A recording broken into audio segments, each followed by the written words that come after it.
竟然，你个赔钱玩意儿！这可是北宋汝窑玉壶纯瓶，价值1000万，把你卖了都赔不起。老板，你昨儿还跟客户说这是明朝的玉壶纯瓶，怎么今天就成北宋的了？店里这么多东西，我哪能每个都记住？我可不管，这瓶子是你摔碎的，就得赔。我哪来的钱赔？我在你这干了3个月，你一个子儿都没给我。你先把我钱结了，我再赔你这个破瓶子。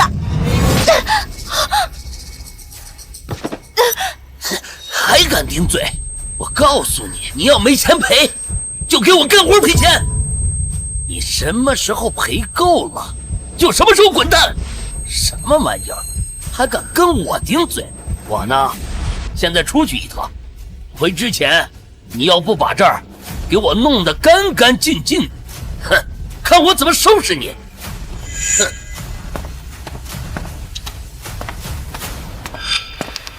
这个周八撇竟然敢打我！喂，你踩到我了，还不会把脚挪开？什么声音？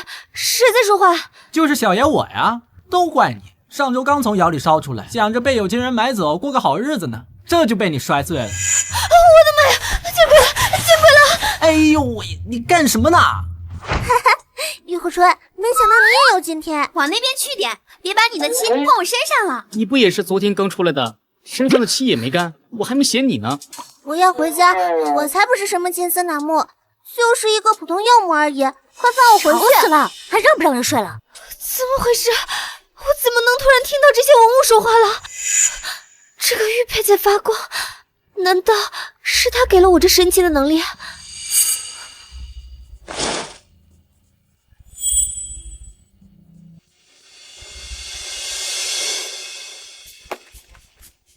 玉蝶，玉蝶，你告诉我，谁是这屋里最贵的宝贝？那当然是架子上的玉璧姐姐啦，那可是周老板花了1万元买回来的呢。周扒皮跟我说，这玉璧是上好的和田玉做成的，价值1亿。哈，这个奸商跟我说屋子里的都是真的，明明都是一堆不值钱的假货。发了，这下真的要发了！既然我能听到这些文物说话，那我去古玩市场捡宝，岂不是轻而易举？万一捡到一个稀世珍品，那我下半辈子就衣食无忧了。走过路过不要错过，只要50元即可把我带回家。哎，买我，我只要20。当然买我啦，我才10元。这些东西怎么一个值钱的都没有？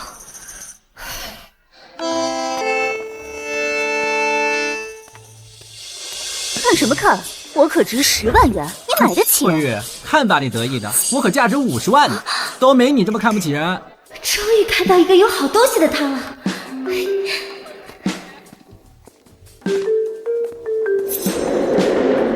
老板，这个鼎多少钱？70万。这么贵？美女，我这摊上的随便东西你都买不起，赶紧走吧！啊！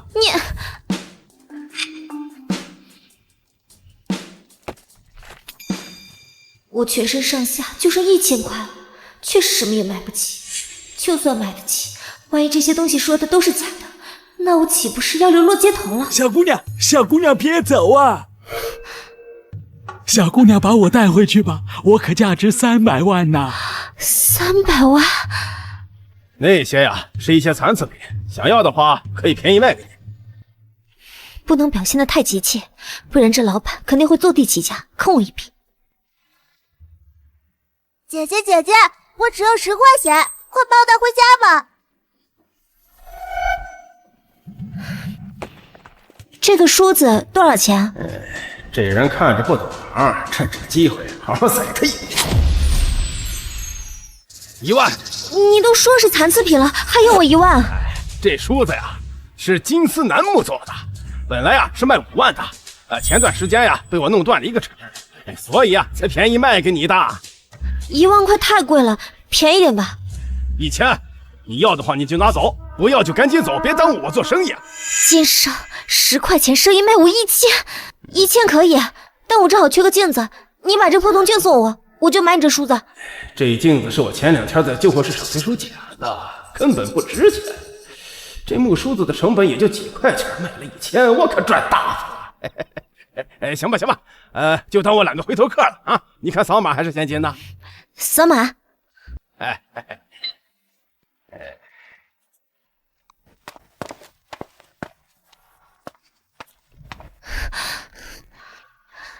童静，告诉我，你是什么朝代的宝贝，居然这么值钱？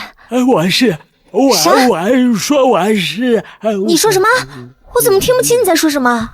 算了，300万，全部身家没了，可千万别让我失望啊！当务之急是得赶紧找个靠谱的古董店进去估个价。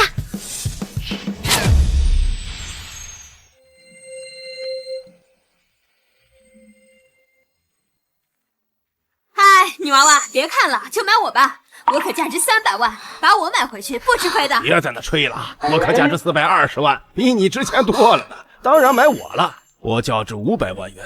这女娃要是个懂货的，肯定买我。这家店的东西倒是真的，说明店主眼光不错，应该能问出我这铜镜的价值。哎，美女，请问您是要来买东西还是卖东西啊？我是来卖东西的，麻烦您帮我看看这样的东西值多少钱。这就是枣木做的梳子，最多10块钱。梳子不重要，你着重看一下这个镜子。美女，这铜镜是仿品，也不值钱。不可能！怎么不可能啊？这铜镜的手感粗制滥造的，一看就是仿品，真不值钱。美女，你是刚入行的新人吧？下次买东西的时候仔细看看，别再当冤大头上当受骗了。你才冤大头呢！我本来看你店里好东西这么多，以为你就是个鉴宝大师，没想到就是个空架子。说什么？再说一遍！我说你是个有眼无珠的空架子。我看你被骗，好心安慰你几句，没想到反被你奚落一顿，真是好心当成人单废。你赶紧走啊，别耽误店里做生意。走就走，这么大的好店，被你这样的人守着，早晚得倒闭。是谁咒我倒闭的？爷爷，就是他，拿一个破梳子还烂铜镜，非说是什么宝贝，我好心帮他，他反倒骂我有眼无珠。你呀，做事不能太浮躁，更不能仅凭东西的外表就妄下评论。这鉴宝如识人，得用心去看，才能发现这其中的奥秘。姑娘，你让我看看你带来的东西吧。你又是什么人啊？不会也是个中看不中用的花架子吧？哎，你胡说八道什么？我爷爷可是陆仲林，多少人请我爷爷去看宝，他都不去呢。现在肯看你这些破铜烂铁，你就偷着乐吧。陆仲林，国家级鉴宝大师，之前只在电视上听过他的名字，没想到今天见到真人了。陆大师，久仰久仰，我刚刚言语不善，您别往心里去。我也是，快让我看看你的东西吧。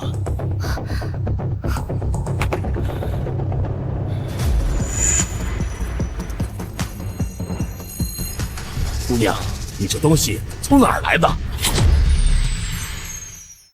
这都是国外市场上的小摊收来的呀。爷爷，这镜子纹饰粗糙，也不规整，这不就是一块普通的镜子吗？你怎么这么大反应啊？你懂什么？这不是普通的一块铜镜，这是12生肖文铜镜。怎么可能？这镜子居然是12生肖文铜镜。陆大师，什么是12生肖文铜镜？你连12生肖文铜镜都不知道，亏你还来古玩店卖东西。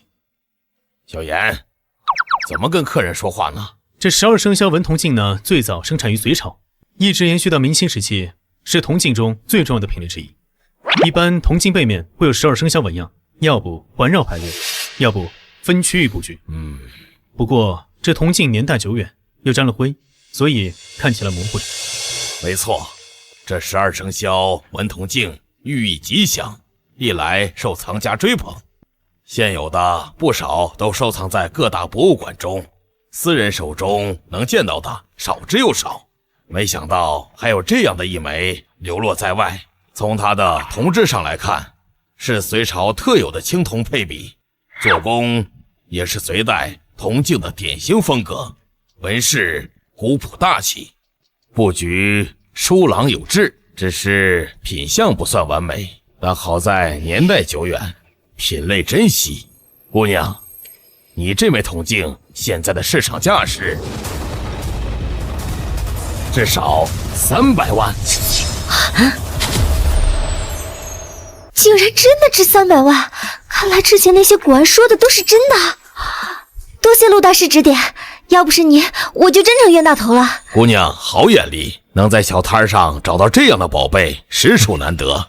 不知道你是想自己收藏，还是想出手？陆大师，我想出手，不知道您这儿收不收啊？当然收，这样的珍品能留在我们陆氏古董行，是我们的荣幸。那陆大师就按您说的，300万成交。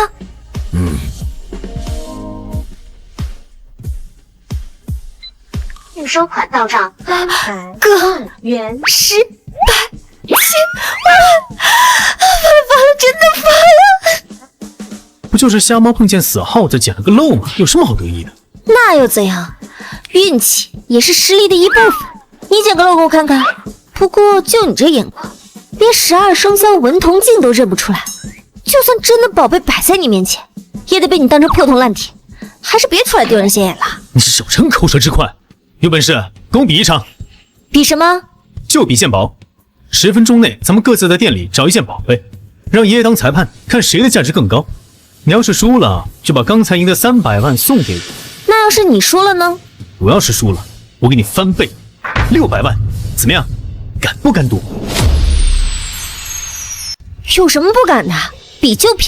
这陆氏古董行我从小逛到大，所有藏品的底细我都清清楚楚。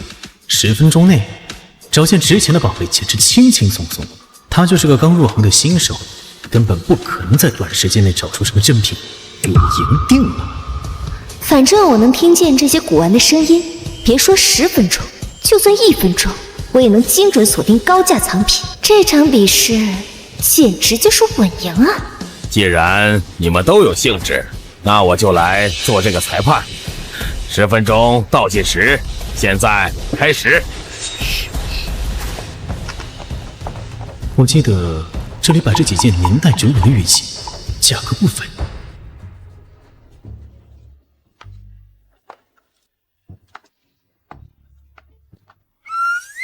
选我可值5万呢！别听他的，选我啊，我可值8万。都别嚷嚷，我值15万，比你们俩加起来都多。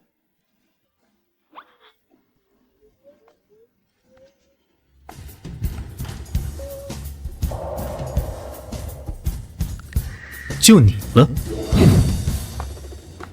找到了，爷爷，清代的和田白玉佩，至少35万。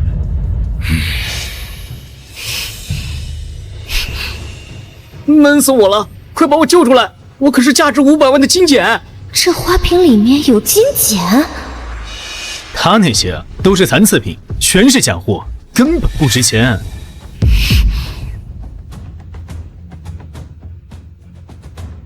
就他了。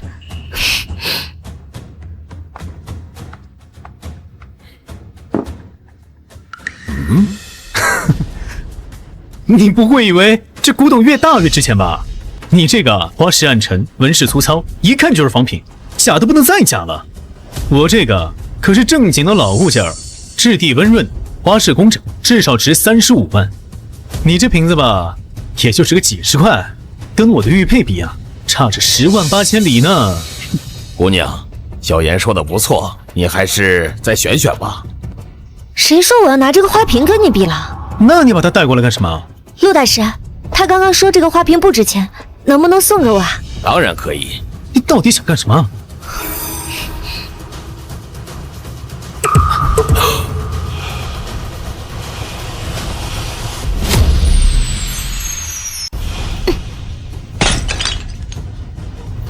哦，你干什么？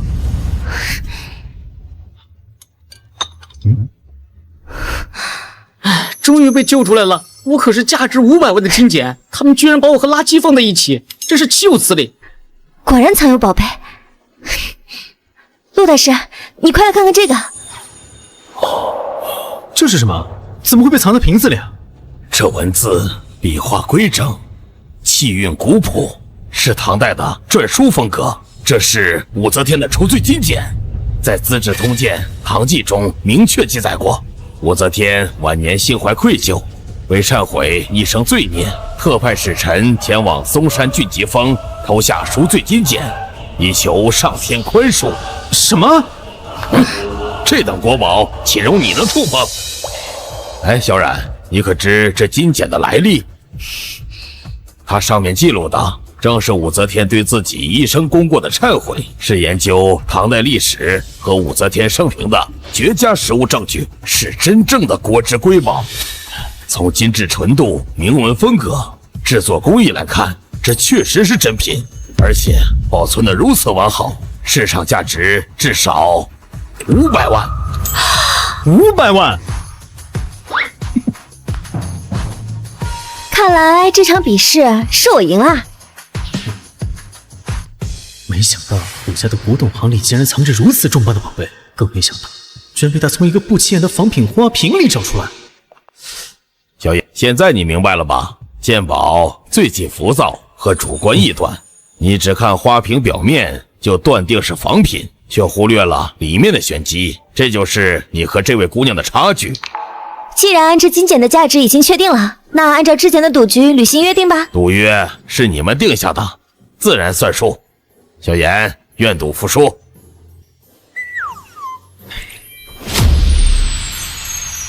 陆大少，愿赌服输。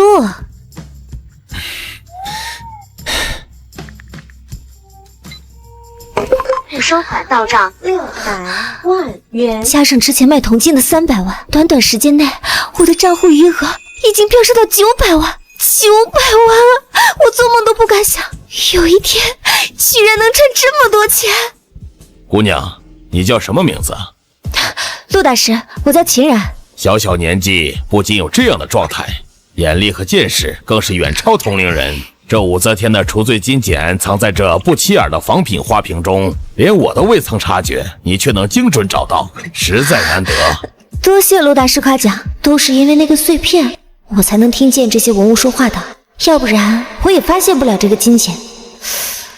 啊，对啊，这碎片竟然有如此神奇的力量，若是能找到其余的碎片，我会不会拥有其他能力啊？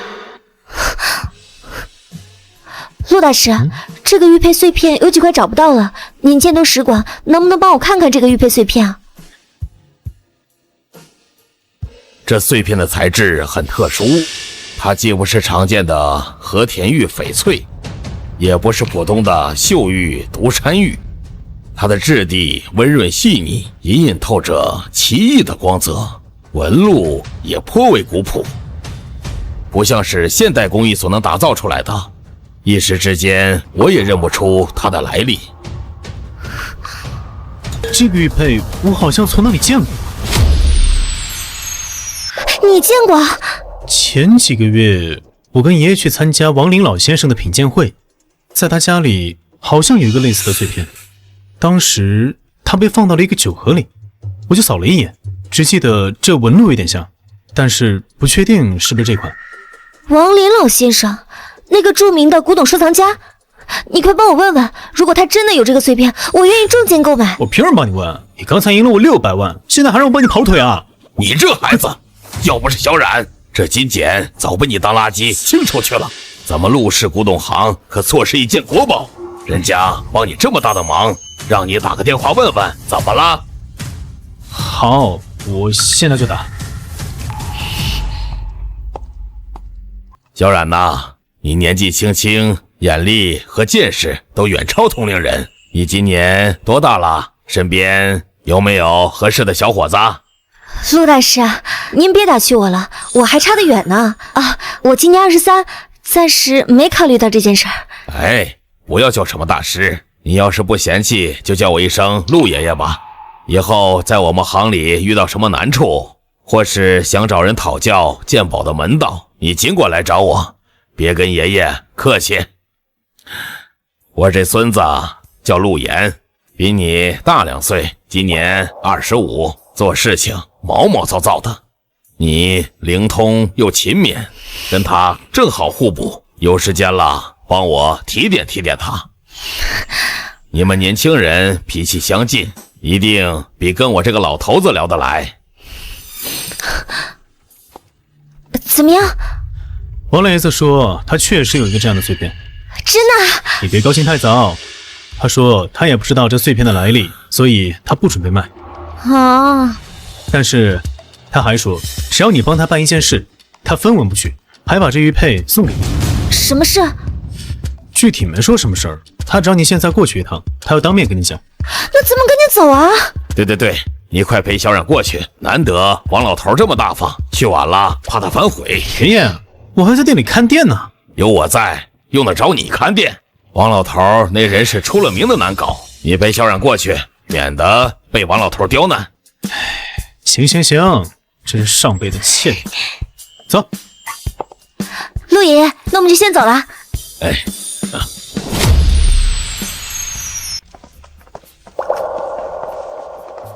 小妍来了，来，快坐。王老先生，打扰您了。老头子我在家闲得很，你要来我高兴都来不及呢。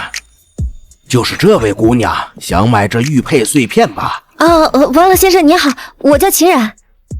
秦小姐，你看看，这碎片是不是你要的？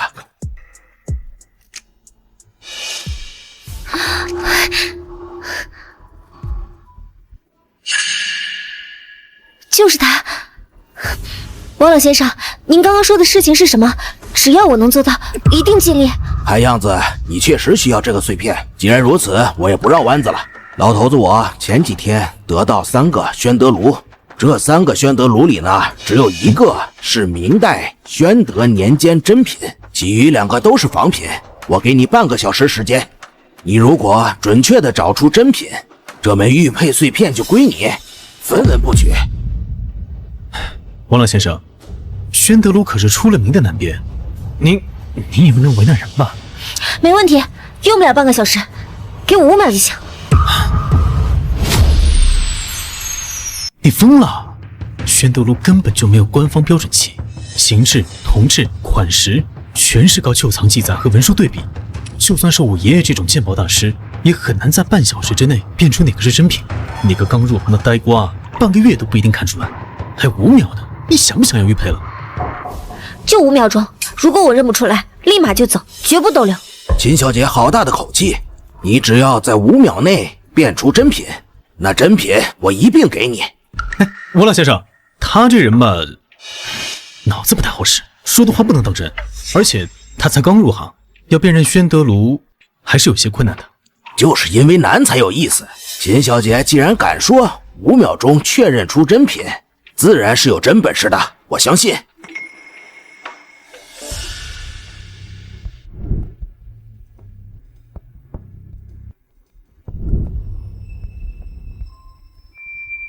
各位小孩哥、小孩姐、叔叔阿姨、爷爷奶奶，求求你们告诉我，你们值多少钱吧？我真的很需要那个玉佩碎片。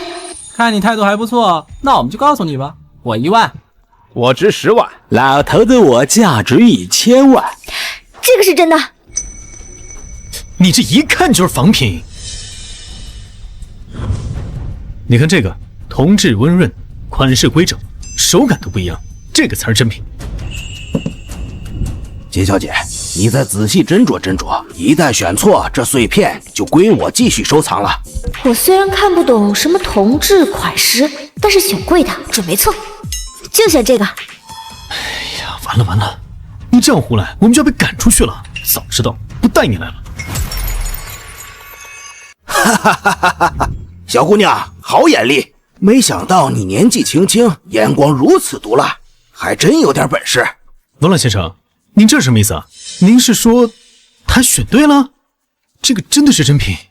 千真万确，这3件宣德炉，我前段时间拿到手，翻遍了文献资料，又对比了好几件旧藏，足足用了1整天才确认这只就是真品。您研究了1整天才看出来的，您让秦冉半小时就辨认出来，您这不就是故意为难人吗？年轻人嘛，多历练历练。秦小姐凭真本事选对了，那我就信守承诺。这一枚碎片现在归你了。这宣德炉啊，也一并送你。王老先生，我这人不爱收藏古董，这宣德炉放我这儿没有用啊。那怎么行？老头子我说了要送你，岂能言而无信呢？没，别误会，我不是这个意思，我没有说不要，只是能不能给我折现啊？哎，你掉钱眼里了，还不给我闭嘴！哈哈，没问题，我一会儿给你转账。谢谢王老先生。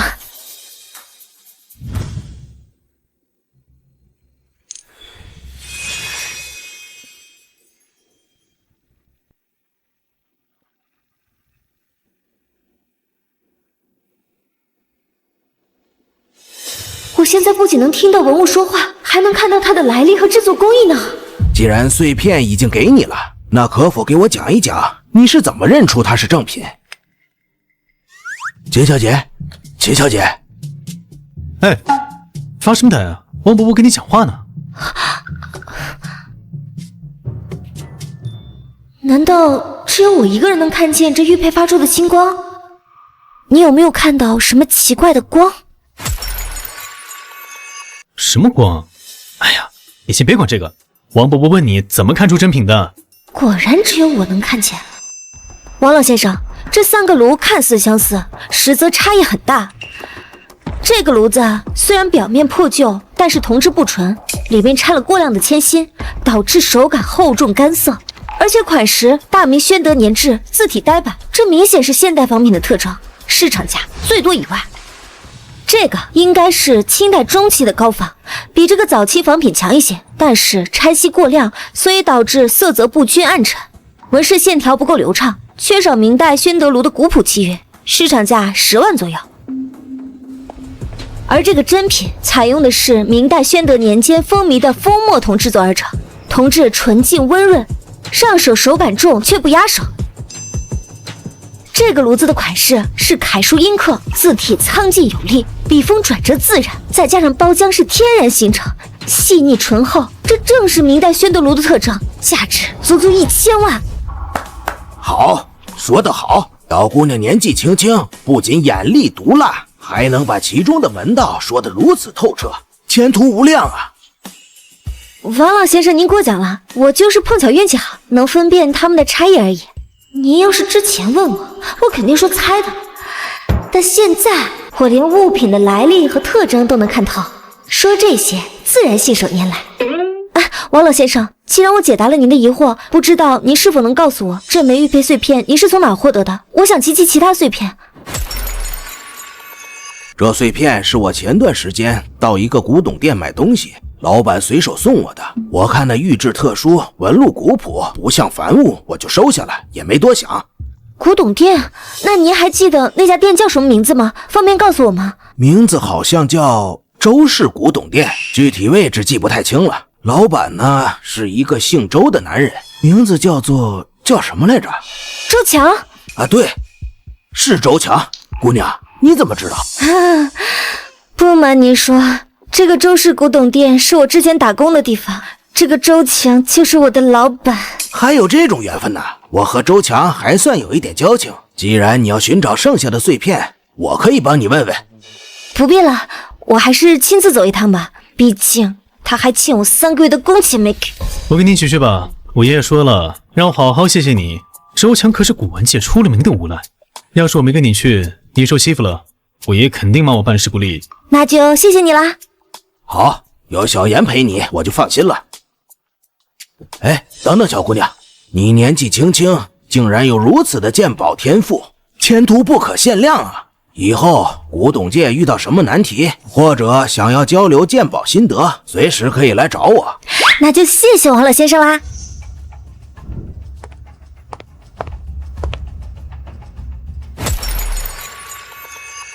美女啊，你这眼光是真不错呀，这可是正宗的和田玉呀！您看这色泽，这质地，可都是上等货。这要是戴在手上啊，既显白又贵气，嘿嘿，就8万块钱，绝对划算。那是，我爷爷是著名的古董收藏家，虽然我只跟着他学了1个月的鉴宝，但是我天赋异禀，肯定是不会看走眼的。小姐姐，你别被他骗了，我才值20块。什么破和田玉手镯，明明就是个玻璃制品，也就骗这种半吊子。看一眼就知道是假的，你也太神了吧！8万块也有点太贵了，老板，要不你再便宜一点，合适我就直接拿下了。美女啊，这已经是最低价了，这可是正儿八经的和田玉，这光我的成本就这个数。那您要是嫌贵，那要不看看我店里其他东西啊？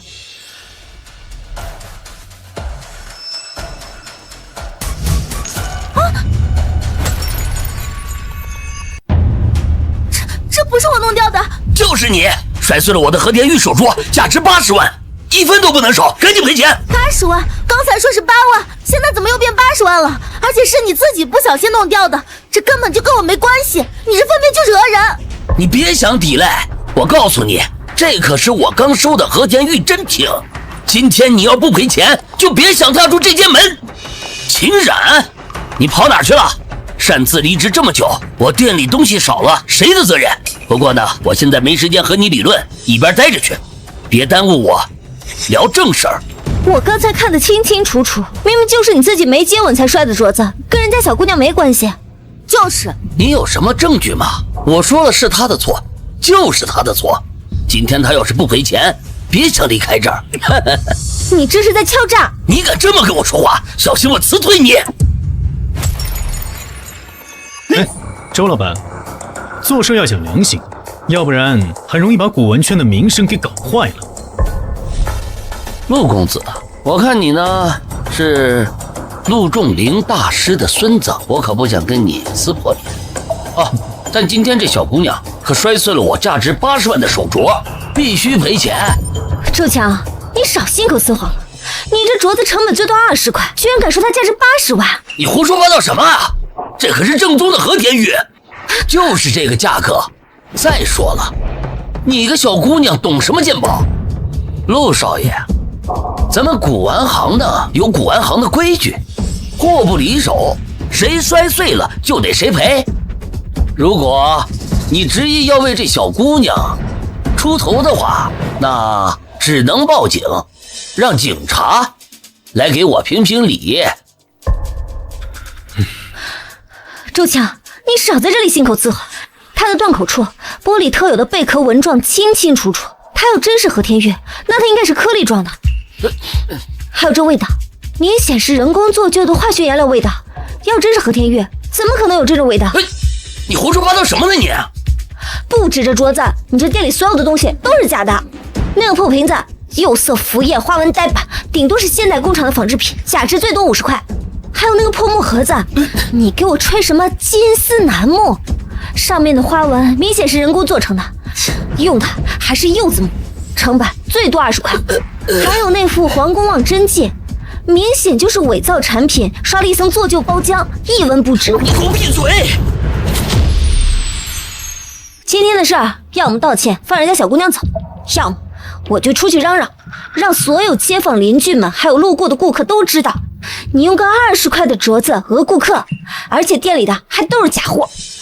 你觉得以后还会有人来你这破店吗？就是，如果你再不放我走，我就给你拍视频发到网上曝光你。行，哎，算我倒霉好吧，赶紧走。我叫张希，今天谢谢哥哥姐姐们帮助，我还有事先走了。如果下次遇到，我一定好好感谢你们。哎，你们还想干嘛？今天我来这里2件事，第一，我要辞职，把欠我3个月的工钱9000块一毛不少的转给我。结工资？你擅自离岗这么久，我没去找你就已经不错了，你还想结工资？赶紧走，别妨碍我店里做生意。哼，你今天必须把钱给我结清。我就不给，你能拿我怎么样啊？你能拿我怎么样？大家快来看呐！这家店不仅拿镯子讹人，而且卖的都是假货呢！别喊，我结，我现在就给你结。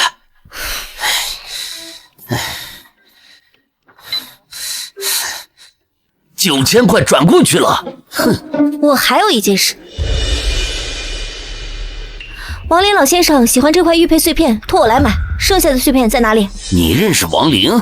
你管我怎么认识的？赶紧说，到底有没有剩下的碎片？碎片在哪儿？这个碎片呢，是之前一个私人买家给的。你别看它残缺，但质地温润细腻，我看着不错，就把它收下来了。这后来呀，那个王总看着挺喜欢的，我就转手让给他了。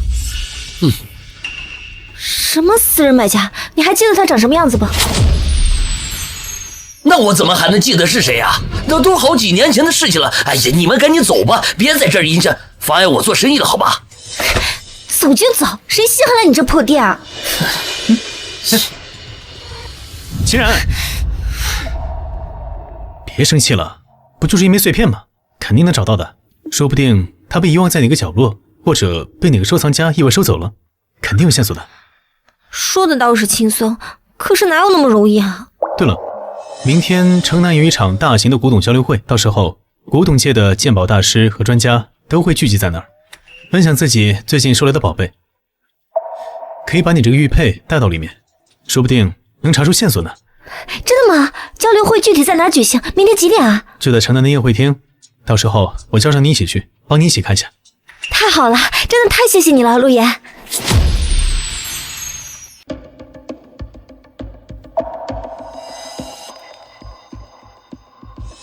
我爷爷在那儿，王老先生也在。走。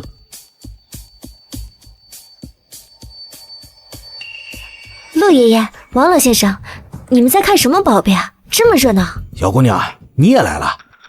前段时间我从一位老友手里收来一幅字画，笔墨功底深厚，纸质也是古物，看着就像真迹。但我有些字拿不准，我就拿来给大家看一看。可是我们几个老家伙围着研究了1个小时，愣是没人敲定是谁的手笔。这落款模糊不清，这印章也辨不出字样，真是让人为难啊。这画风确实奇特，线条飘逸如流云，笔触雄浑，有盛唐气象，可细分起来又有几分诧异，实在难以定论。陆爷爷，王老先生，能让我看看吗？说不定我能看出些名堂。小丫头片子，毛都没长齐，敢在我面前说大话。古画鉴定可不是过家家，得有真才实学和几十年的经验积累。我庄栋经营古画鉴定几十年，也不敢轻易下结论。你一个小丫头，懂什么笔墨章法？庄老，你可别小看秦冉姑娘，她虽然年轻，但是眼力毒辣得很呐。没错，小冉的鉴宝能力远超同龄人，让她看看，说不定能有意外收获。既然王老和陆老都这么说了，那你就上前来看，我倒是要看看你能说出来什么。老头子，我可是吴道子所做的8大人爵图，这群人看了这么久都没发现我，真是眼拙呀！价值100亿元。100亿！小冉，怎么了？小姑娘，看不出什么，没事儿。就连我们这些老家伙也看不出什么，你看不出，实属正常。我就说嘛，一个小丫头罢了，还真以为自己能看出什么大名堂啊？这不是普通的古画，这是吴道子的真迹，而且还是……吴道子？你胡说的吧？吴道子的真迹早在安史之乱和唐末皇朝起义中化为灰烬，怎么可能会在这儿？小冉，吴道子的作品仅见后世摹本，无原版转世，你怎么如此笃定这就是他的真迹？哼，简直是信口雌黄。我庄栋研究古玩字画多少年了，敢打包票，这历史上绝无确凿的证据证明吴道子的真迹存在。历代仿他的画作倒是不少，但是真品想都别想。你们别急，让小姑娘把话说完。我不仅知道他是吴道子的真迹，我还知道他的名字——8大人爵图。小丫头，你是不是杂书看多了？这8大人爵图只在历史名画记中偶有记载，说是吴道子为了弘扬佛法所创，到现在已经失传上千年了。确实，这八大人觉图在文献中记载寥寥，从未有实物现世的记录。小冉，你确定你没有看错？小姑娘，这事可开不了玩笑啊！我们把这话误当成吴道子的真迹，还是失传千年的八大人觉图，那我们这些老家伙的脸面没地儿搁呀！陆爷爷，这真的是吴道子的八大人觉图，我没说谎。你有证据证明这是失传千年的吴道子的真迹吗？没有证据就不要胡言乱语了，赶快离开。当然有，证据就在这幅画里。好，有打火机吗？借我用一下。哎，你要干什么？万万不可！小冉，三思而后行。这画年代久远，稍有不慎便会毁于一旦。是啊，小冉，陆老说的对，这画就算不是吴道子真迹，也是个老物件，烧了就毁了。我看你是拿不出实打实的证据，就想毁画耍赖。反正这画也不是你的，烧了你也不心疼。撞吧，打得比谁都尖。陆爷爷，各位长辈，我心里有数，证据就藏在这幅画底下。如果今日烧不出些真东西，我愿意承担所有责任。既然小冉有十足的把握，我们不妨信他一次。他鉴宝向来沉稳，断不会鲁莽行事。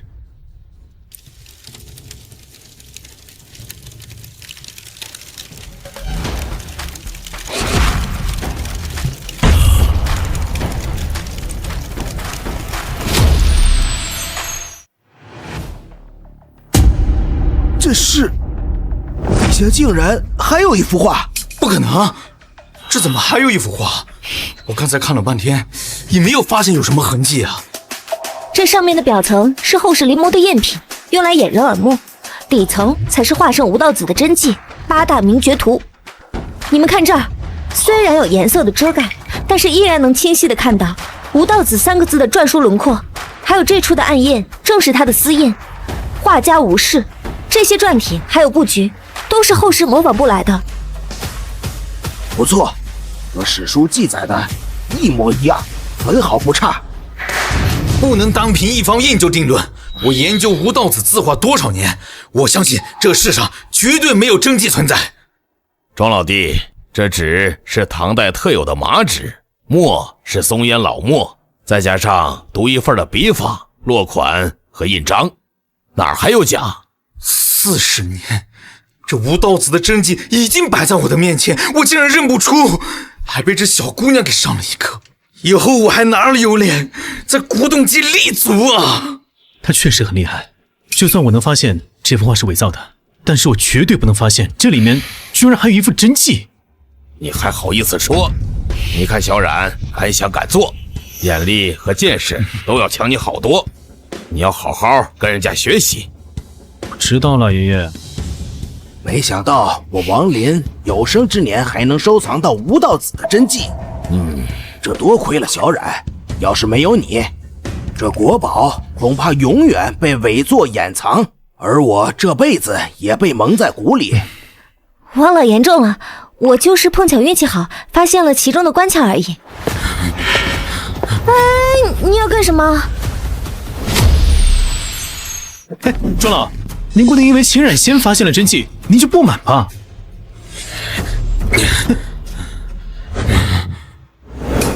庄老，你这是干什么？你是长辈，我一个晚辈受不起你这一拜。我庄东研究古玩字画40年，还不如你一个年轻的小姑娘看得透彻。之前的狂妄真是可笑，在这里我向你道歉。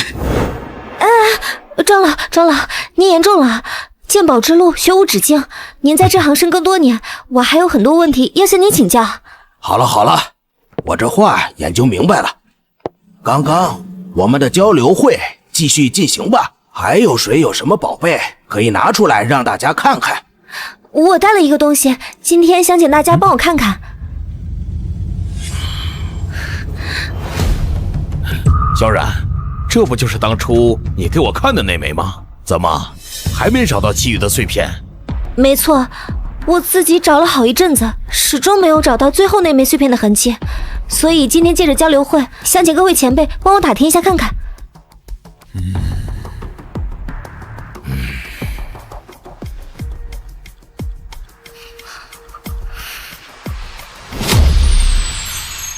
虽然现在还是没有发现那枚碎片的踪迹，但是现在我能看到古物的工艺，还有它的来历，在古董街也许能淘到更多的宝贝呢。美女，我可是宋代玉璧，价值10万块，快把我带回家吧。我一个价值30万的唐朝名画在这里，凭什么买你？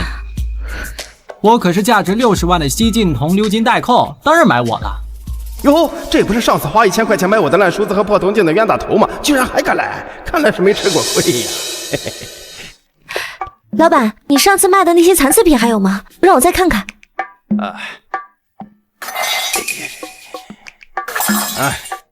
随便看。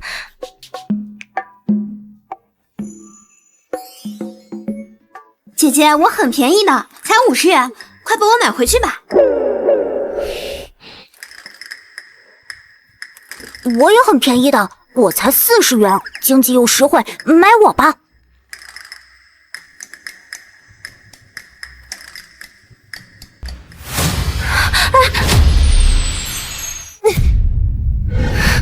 秦冉，你个臭打杂的，也学别人来古董街捡漏，真是异想天开。何倩，你是不是抢东西抢上瘾了？赶紧把东西还我！你有功夫在这捯饬这些破玩意儿，不如想方设法的收拾一下。你看你穿的这是什么样？又土又没有气质，怪不得超哥看不上你。你有空在这里吐槽我的穿搭，不如去保养一下自己。等庄超踹了你，你还可以去勾搭别人的男朋友。你懂什么呀？超哥说了，跟我是真爱，不会抛弃我的。他当初也是这么跟我说的，最后不还是跟你好上了？这种渣男的话你都信，真是无可救药了。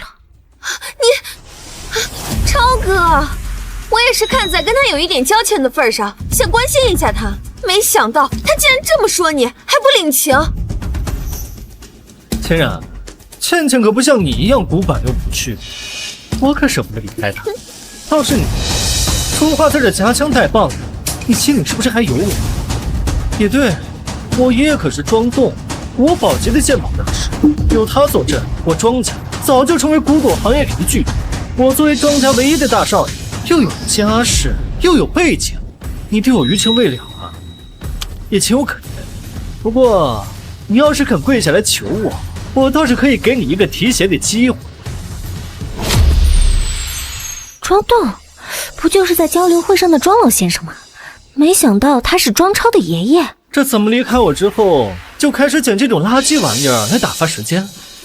你快别恶心我了，根本没人在意你好吗？秦冉，你不会被甩了之后，想靠这破玩意儿翻身吧？哼，真是可笑。唉，就这些破东西啊，连50块都不值。这个可是超哥刚给我买的宋代和田玉手镯，价值80万呢，这才是古董，懂吗？谁是宋代的老家伙？我明明是个17、18岁的妙龄少女。什么和田玉？这分明就是釉玉仿做的，价值啊最多就100块，你还好意思带出来，生怕别人不知道你的无知啊！你胡说八道什么？你分明就是嫉妒我给倩倩买这么好的镯子，你嫉妒？有我在，那想要什么没有，算得着嫉妒你们？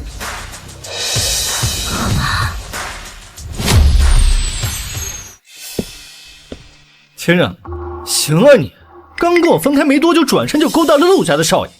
哎，我以前怎么没发现你这么不知廉耻？是啊，超哥，你以前对他那么好，转头就跟了别人，真是水性杨花。你们两个也不撒泡尿照照自己，你们两个狗男女还好意思说我，也不怕风大甩舌头。庄超，你嘴巴给我放干净点。陆大少，我看在你爷爷的份上，我好心提醒你2句，这个女人就是个拜金女，勾搭我不成，转身就攀上你，小心点被她骗得人财两空啊！她是什么人我比你清楚，用不着你在这嘟嘴。你是什么时候认识的庄超啊？之前总跟着爷爷去参加一些交流会，见过几次。你们还敢当着我的面咬耳朵是吧？真当我不存在？你看我干什么？你们吵啊，我还等着看热闹呢。现代仿汉代凤首样式，工业树脂浇筑，化学药水浸泡保险期，有了。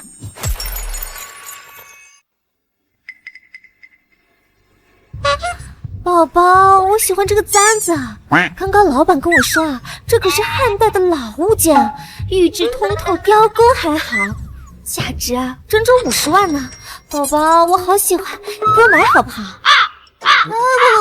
不关我的事，你别捧杀我啊！闭嘴！我说你是你就是。没错啊，这就是汉代的老古董，值这个价。没问题，只要你喜欢，都给你买。陆远，你疯了吧你？刚跟你在一起，开口就要50万的簪子，他明摆就是冲你钱来。只要我女朋友想要，别说50万了，就算是500万，我也愿意。我不像有些人，连给自己女朋友买真东西都舍不得，拿着100块钱的假和田玉手镯就想糊弄人，还说别人贪财。谁说我不舍得？我看你们就是故意挑拨我和倩倩的关系，倩倩才不会上当呢。倩倩，看小条了，随便看。今天这条古董街，只要是你看上，哥都给你买，咱们不差钱。超哥，我别的什么都不要，我就要倩倩手里面那个簪子，做的那么精致，我喜欢的很。老板，还磨磨蹭蹭的干什么？还不快包起来！好，这就给您包。老板，这簪子是我们想要的，凡事都要讲究个先来后到。庄超，你们装饰古董行肯定没有我男朋友陆氏古董行有钱，比财力肯定也是比不过的。你现在还是赶紧走吧，省得丢人现眼。60万，我出60万买这个簪子，赶紧给我包起来，钱我1分不少给。好，庄超，就你有钱，今天这簪子我还非买不可。哟，你这格局也太小了。老板，100万我包了。100万，还是我男朋友大方，不像某些人小气。庄超，你就别打肿脸充胖子。在古玩界，谁还不知道你这点生活费都是你爷爷给的，1个月就那么点儿。除去你平日里挥霍的，你能拿得出来这么多钱？哎呀，庄超，你现在居然还靠着爷爷的零花钱过日子，还好我当初跟你分手了，要不然我现在就跟何倩一样，碰到喜欢的东西都买不起，日子真的太苦了。谁说超哥买不起了？超哥，这个簪子你一定要买下来，否则就会被圈子里的人知道了，都会觉得你不如陆岩的，你要被他压一辈子的。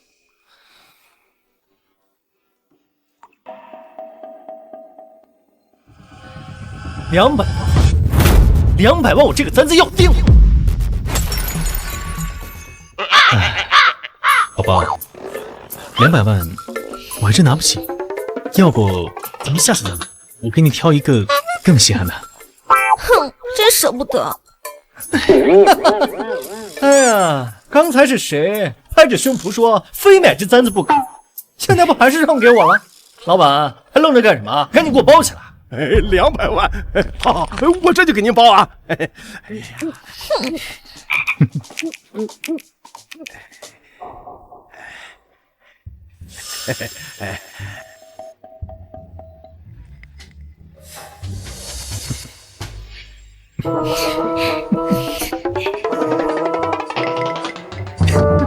你们笑什么？笑你是个蠢货啊！花200万买了个20块钱的簪子，要是让庄老先生知道，可就切断你的零花钱了。别胡说了，他肯定嫉妒你给我买了簪子，少在这里胡说八道。你们不信自己看这簪子，上面的树脂浇筑痕迹都还没干呢，那个血沁的印记也是化工颜料染出来的，用指甲都能抠下来一层。也就是你这种没眼力见的冤大头才会买回去当宝贝。你懂个屁的羡慕！一个半路出家的半吊子，也敢在我面前班门弄斧！你要是不信，自己打开它看看啊。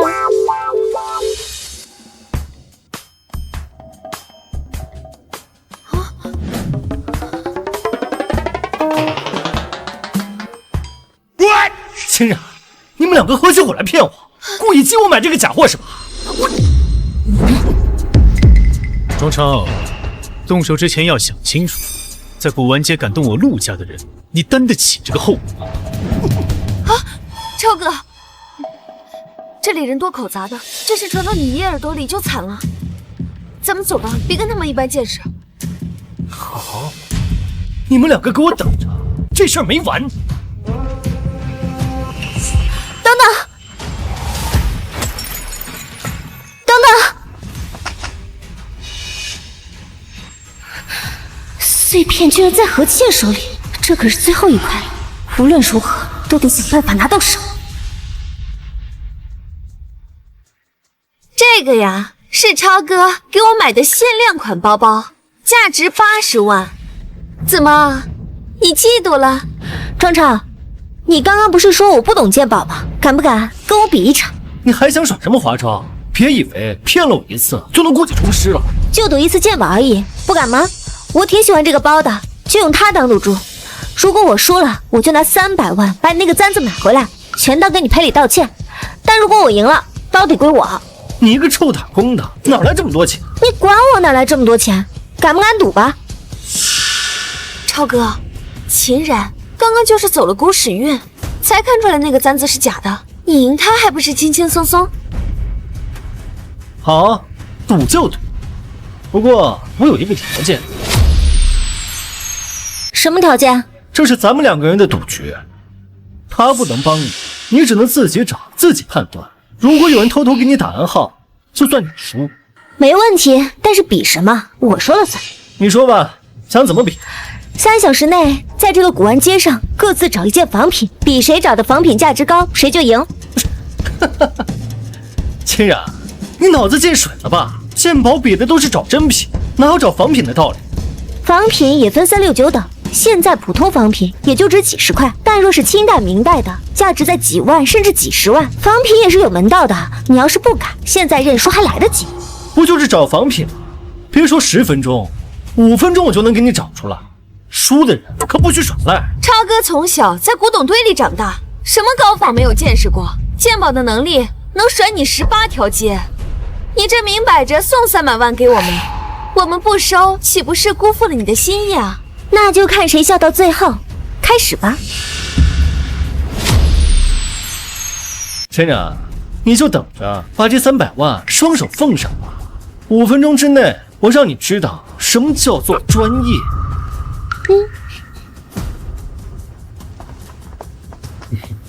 哎，他们都走了，你怎么还不动？时间有限，再不走就来不及了。因为我已经找到了。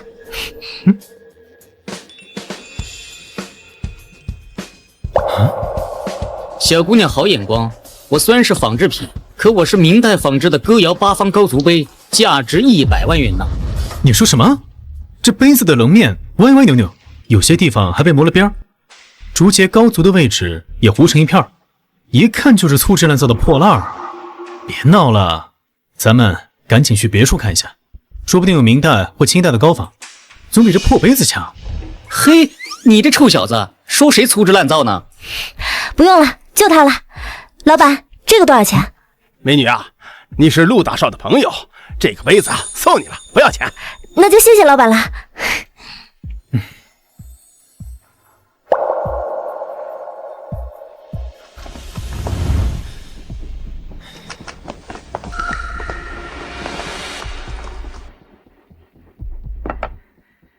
哟，不是说好的5分钟吗？这怎么天都黑了？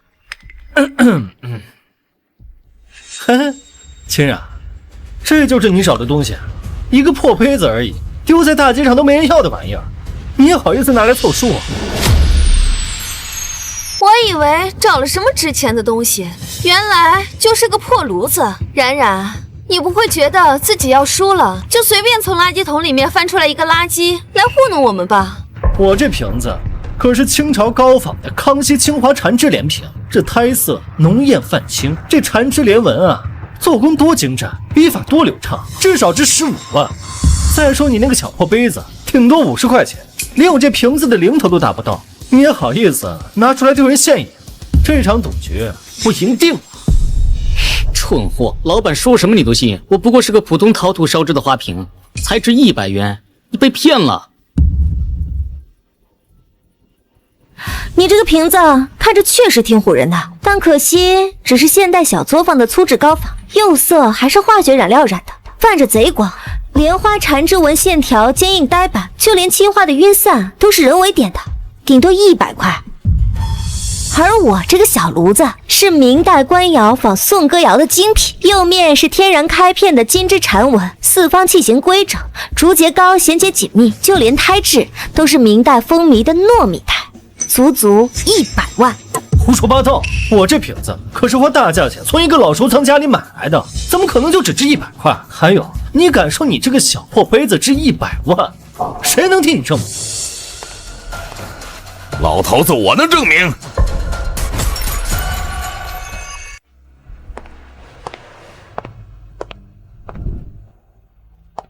爷爷，你怎么来了？有朋友跟我说你在这里跟人起了争执，我就想着来看看，没想到看了这样一出好戏。爷爷，您坐。小冉，把杯子拿给我看看。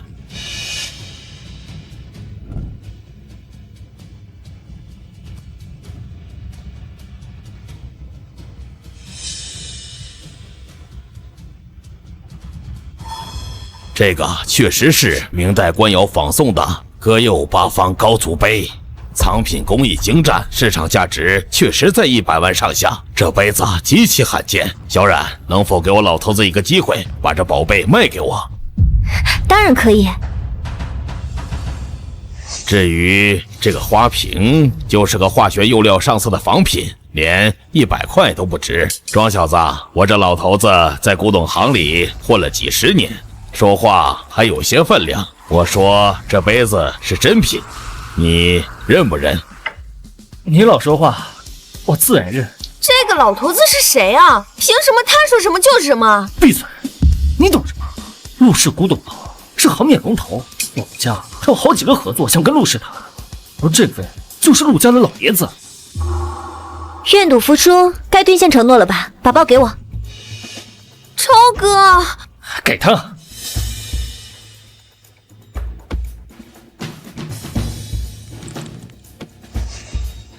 我终于找到最后一个碎片了，有了这个碎片，我的鉴宝能力一定会更上一层楼。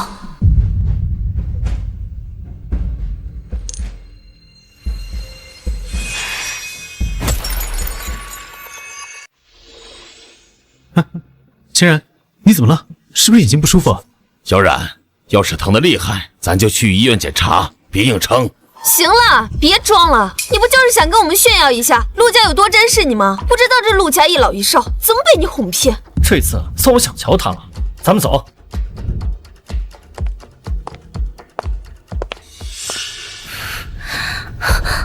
我劝你别盯着我，我可是吉凶之物，小心我缠上你。我现在不仅能施宝，居然还能关气。千然，你发什么呆啊？你眼睛到底怎么样？要不要去医院？我没事。陆爷爷，你这佛珠是哪来的？这是我之前参加拍卖会的时候收来的。怎么了？能给我看看吗？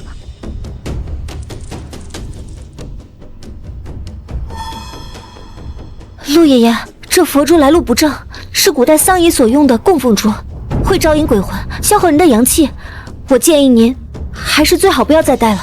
原来如此，怪不得我最近总感觉身体提不上来劲儿，头也昏昏沉沉的。原来是他。回去我就把它放在佛像面前，消消他的煞气。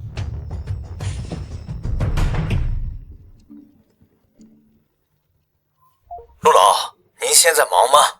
怎么了？这么急急忙忙的？我发现一个奇怪的东西，电话里也说不清。你要不忙的话，来我家里详谈。好，我现在就去。你们两个有没有兴趣跟我一起去看看？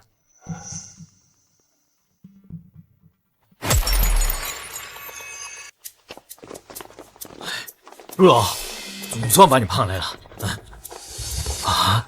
秦冉姑娘，你也来了，正好我打算让我孙女跟你学习古玩鉴定，她今天正好在家。我一会儿给你们介绍认识认识。西西，出来一下。爷爷，怎么了？这就是我给你提到过的，在交流会上一眼就看出吴道子真迹的秦然。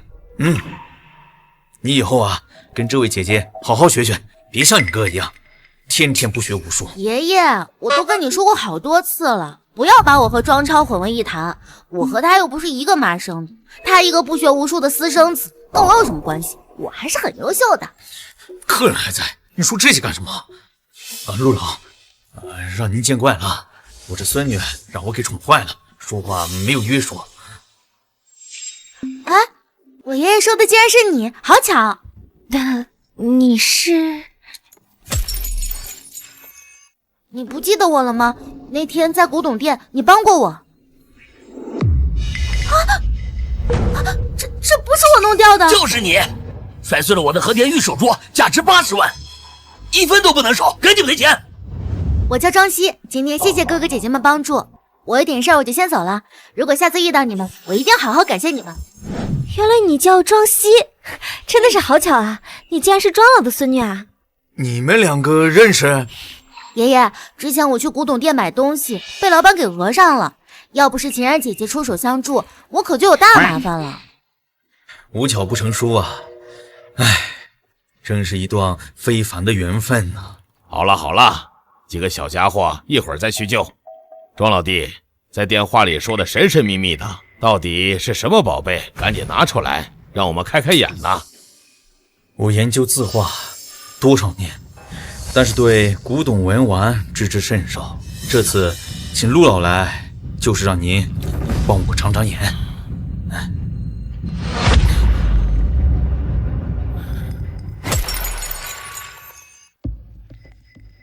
这是前段我那不成器的孙子不知道从哪儿收来的，说是能招财的宝贝。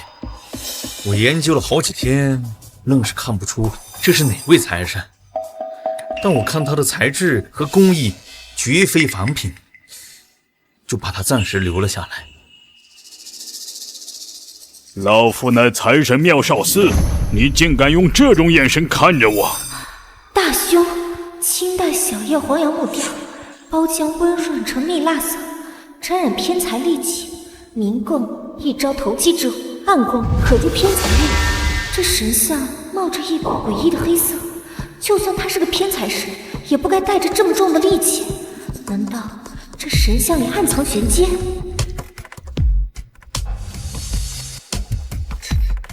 都说东西南北中，五路财运通。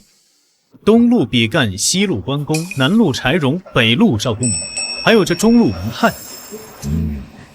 这5位财神可都是业内所公认的呀。可庄老，您这尊财神，我不光见都没见过，我连听都没听过呀。小言说的确实不错，但是除了这5路财神外，还有一些冷门财神。什么？冷门财神？冷门财神有很多，这里面最出名的是活财神沈万三、女财神麻姑和暗财神灰仙。这沈万三和麻姑，我倒是经常见不少的摆件和字画，可灰仙我还是第一次听说。难道这座神像就是灰仙？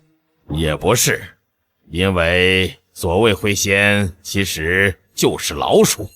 啊，老鼠也能当神仙，这也太奇怪了吧！不少盗墓者和鬼市商贩常年跟阴晦之物打交道，不敢光明正大祭拜正神，便将老鼠奉为灰仙，认为它能通灵变路，使他们寻得财路。不过这祭拜灰仙颇为偏门，寻常人家别说供奉，连听都不曾听过。所以爷爷，您讲了半天都没有说出来，这财神到底像谁啊？虽然没辨得他的来路，但这神像线条流畅，衣褶纹路都刻得细致入微。虽然不是财神像，单论材质和工艺，收在家里也不亏。不行，这神像不能留。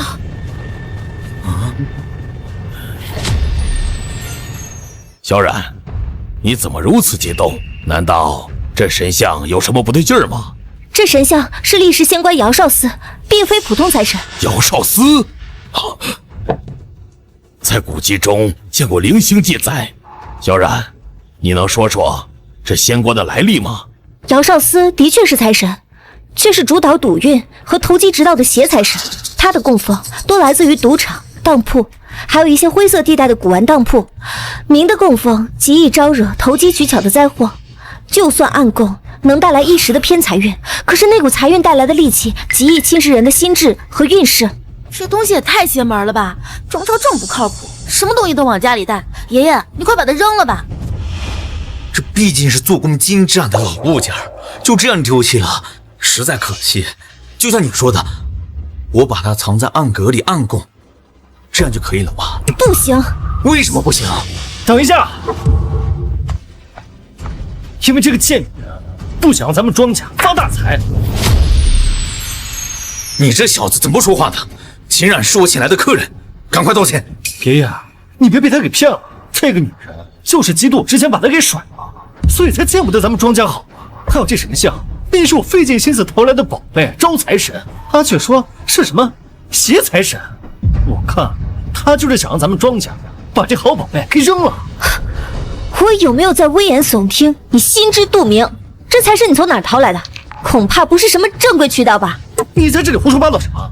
这可是我花大价钱请来的。我看你就是嫉妒我找到这么好的宝贝，才在这里胡搅蛮缠。庄老弟，小冉的眼力和见识都非同一般，你是亲眼见过的。这神像若真有问题，只会给庄家招来祸患。既然小冉都这么说了，那这物件肯定不能强留了。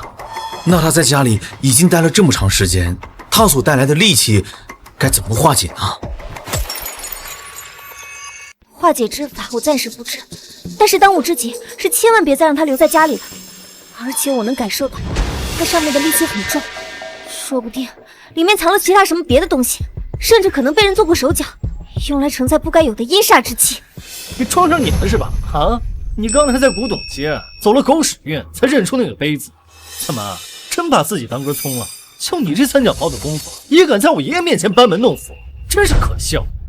庄超，你给我放尊重点，秦冉姐姐是个鉴宝天才，比你这个只知道败家的草包强100倍，我不许你这么说她。你真是个蠢货，什么狗屁鉴宝天才，她就是运气好罢了。3言2语把你骗得团团转，我看你被她卖了，你还记得数钱呢。够了，你们两个都给我闭嘴！小超，你看看你现在像什么样子，不分青红皂白的骂人，哪儿还有半点庄家人的样子？小冉是我请来的客人，轮不到你在这撒野。哎，爷爷，他分明就是故意针对我。还有，这神像明明是招财的宝贝，他非得说是什么邪物。我看啊，他就是不想让咱们庄家好呢。还说，要不是你带来了这玩意儿，我会这么头疼啊？小冉，你向来沉稳，不会无的放矢。你说这神像有问题，可有进一步的依据？比如这戾气，可否能从材质和工艺上看出什么端倪？哼，你要真能看出什么问题，我把它吃了都行。你还有这种癖好？要不然给你开直播？你就这么自信，他真能看出什么问题了？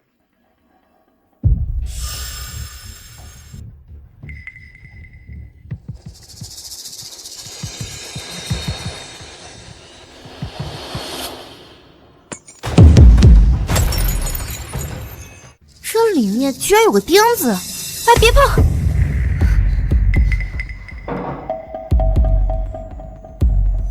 有点本事啊！我在神像里这么久，你还是第一个发现我的。大凶，明代锻造钉头铸龙骨，钉身刻有大明镇墓铭文，带有帝王阴煞，活人拿则家宅不宁，断字绝孙。庄老，麻烦你给我一副手套，东西戾气太重，不能直接用手拿。不就是一个破钉子吗？值得这么大惊小怪？你眼瞎呀！这一看就不是普通的钉子。哦，也对，你就是眼瞎，才会买来这么奇怪的东西。你，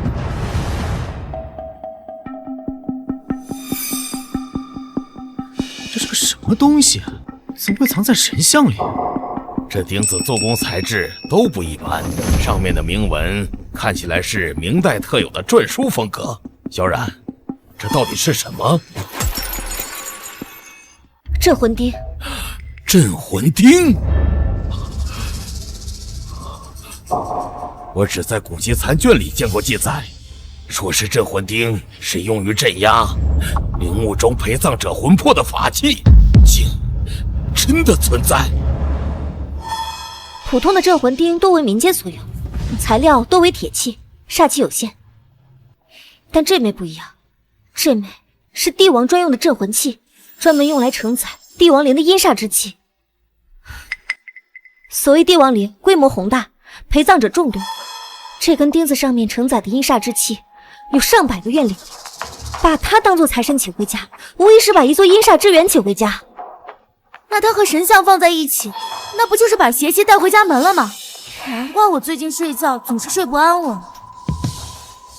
照你这么说，你刚才说这个神像戾气重，不光是姚少司本身的偏财煞气，还有这枚帝王镇魂钉的阴煞在作祟啊！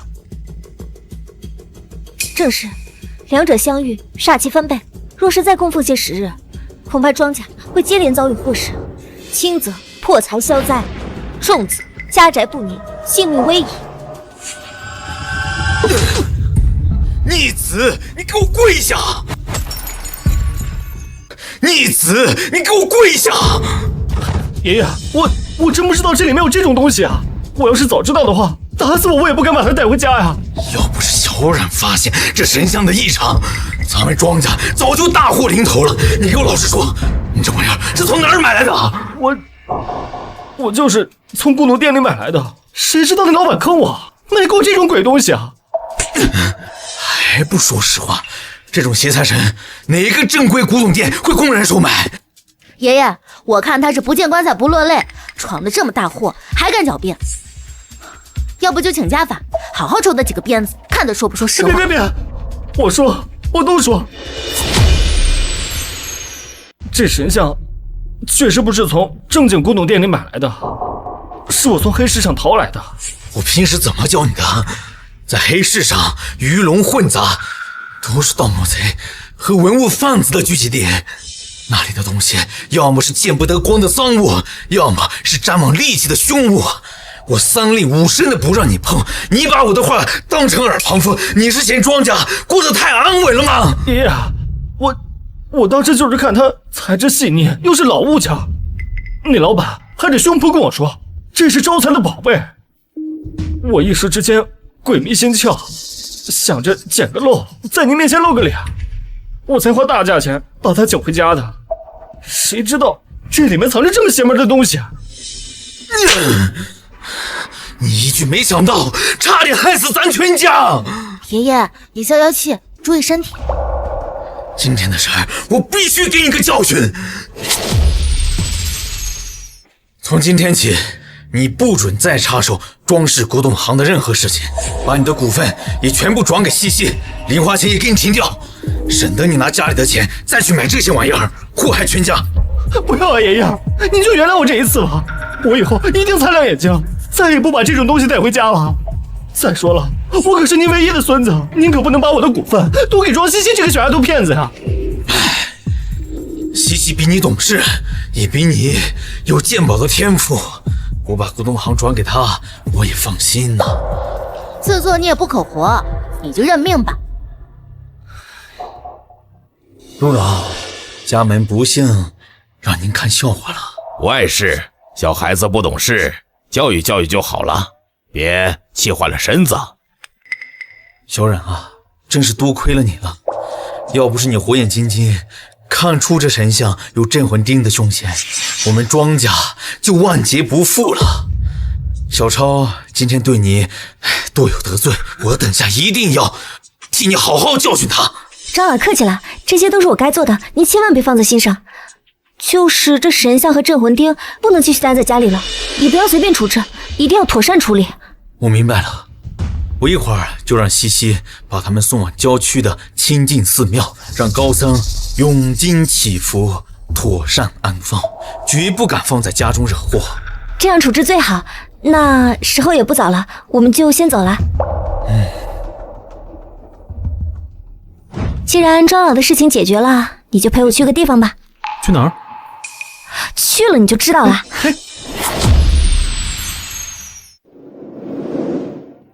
哎，欣然，我们还来周强的古董店干嘛呀？上次的气你还没出够啊？当然是让我手里的钱剩钱啊！我要盘下这个古董店。那你早说呀！我手底下空着的铺子好几个呢，我直接送你一个不就行了？哪用得着这么麻烦？无功不受禄，我才不要你的铺子！而且很早之前我就下定决心要盘下这间古董店，让周强给我做牛做马。唉，最近这生意到底是怎么回事啊？连个进门问价的都没有。这要是一直这样下去啊，我这店呀可就要倒闭喽。连喝口西北风都喝不着热乎的呀。周强人呢？跑哪儿去了？欢迎光临，本店西施某个秦冉，你来干什么？哎呀，周老板，这怎么店里这么冷清啊？一个客人都没有。哼，还有这柜台都落灰了，你也不打扫打扫？哎，我工资可都给你结清了，你还在这找什么茬？切！哎，周老板，怎么能这么说呢？我怎么会是来找茬呢？我来是跟你谈生意的。什么买卖？100万，我要盘下你的铺子。哼，100万，就凭你能拿出100万？哎呀，你呀，就是打工的命，还想着开店当老板，真是可笑至极呀！我懒得跟你多费口舌，我来的时候已经打听清楚了，你的铺子已经欠租3个月了，供应商也停了半年，早就入不敷出了。你要是同意，现在就签合同过户；你要是不同意啊，再过半个月，房东把房子收走，你可就1毛都拿不到了。我也可以卖给你，但你只给100万，太少了，你打发叫花子呢。我这店的装修，哎，加上这里边的东西，怎么也得值200万吧？你自己心里清楚，你店里这些东西加起来有没有5万块都难说，给你100万已经仁至义尽了，而且我还要花钱重新把这里装修一下，把那些假货都清理出去。可你只给100万太少了，怎么也得给我再加点儿。你欠的外债都有60万了，这100万你拿去还债，剩下的钱够你过日子的，别太贪心了。周老板，今天我们就能全款支付，您签合同呢，钱就立即到账。你要是有顾虑啊，也可以请律师，保证公平公正。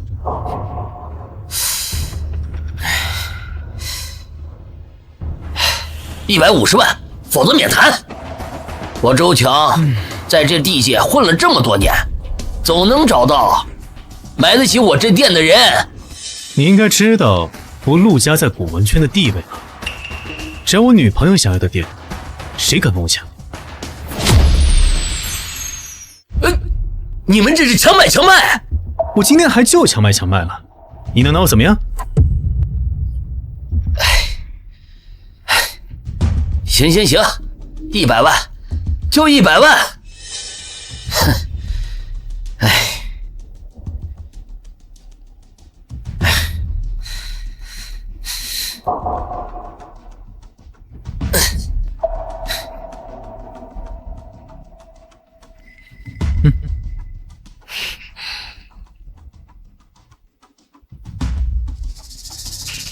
钱已经转过去了，现在你可以滚了。哼，